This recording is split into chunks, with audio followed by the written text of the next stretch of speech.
നമസ്കാരം. ഇന്ത്യ സഖ്യം അധികാരത്തിലെത്തിയാൽ രാജ്യത്ത് 5 വർഷം കൊണ്ട് 5 പ്രധാനമന്ത്രിമാർ ഉണ്ടാകുമെന്ന് പ്രധാനമന്ത്രി നരേന്ദ്രമോദി. ദക്ഷിണേന്ത്യ വിഭജിച്ച് പ്രത്യേക രാഷ്ട്രമുണ്ടാക്കുമെന്നാണ് കർണാടകയിലും തമിഴ്നാട്ടിലും ഇന്ത്യ സഖ്യം പ്രഖ്യാപിച്ചതെന്നും പ്രധാനമന്ത്രി കടന്നാക്രമിച്ചു.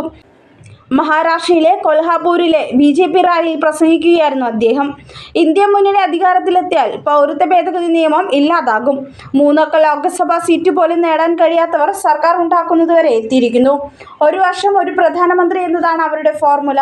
അവർ അധികാരത്തിലെത്തിയാൽ ഓരോ വർഷവും ഓരോ പ്രധാനമന്ത്രിമാരായിരിക്കും.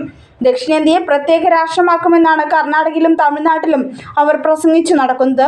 ഛത്രപതി ശിവജിയുടെ നാടിനത് അംഗീകരിക്കാനാവുമോ എന്നും നരേന്ദ്രമോദി ചോദിച്ചു. NDAയുടെ വികസന ട്രാക്ക് റെക്കോർഡുമായി എതിരാൻ കഴിയില്ലെന്ന് മനസ്സിലായതോടെ കോൺഗ്രസും അവരുടെ സുഹൃത്തുക്കളും തന്ത്രങ്ങൾ മാറ്റുകയാണ്. ദേശവിരുദ്ധ അജണ്ടകളും പ്രീണനങ്ങളും മുന്നോട്ട് വയ്ക്കുന്നു. കാശ്മീരിന്റെ പ്രത്യേക പദവി പുനഃസ്ഥാപിക്കലാണ് കോൺഗ്രസിന്റെ ഇപ്പോഴത്തെ അജണ്ടയെന്നും മോദി കടന്നാക്രമിച്ചു. കോൺഗ്രസിന് ഏറെ പ്രിയപ്പെട്ട DMK സനാതനത്തെ അധിക്ഷേപിക്കുകയാണ്. സനാതനം ഡെങ്കിയും മലേറിയയുമാണെന്നാണ് അവർ പറയുന്നത്. വ്യാജ ശിവസേന ഇത്തരക്കാരുടെ തോൾ ചേർന്ന് നടക്കുകയാണ്.